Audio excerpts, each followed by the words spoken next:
itu.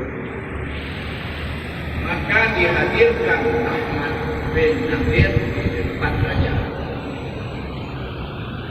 Kuni dan baru wujud hujah ilaih dengan ulum yang mendapati Quran Maha.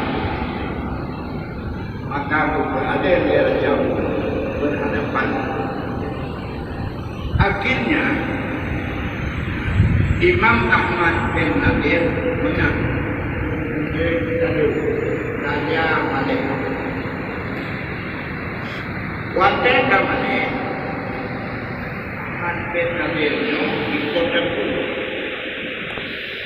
Ikut aku jika boleh diikut istana raja.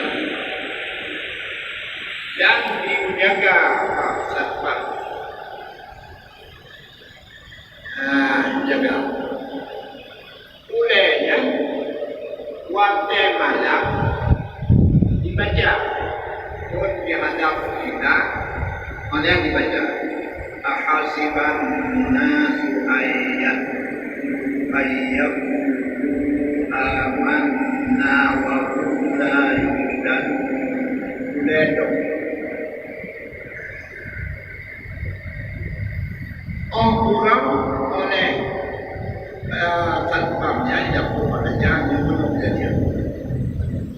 Terus saja, jauh boleh bagai-bagai tadi. Dia nyangkai.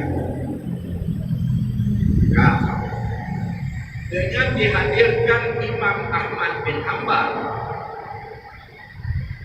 Dihadirkan Imam Ahmad.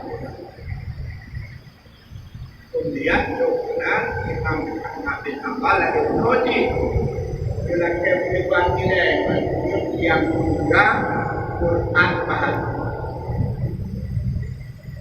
Hasilnya perdebatan Imam Ahmad bin Hanbal menang dan dikatakan.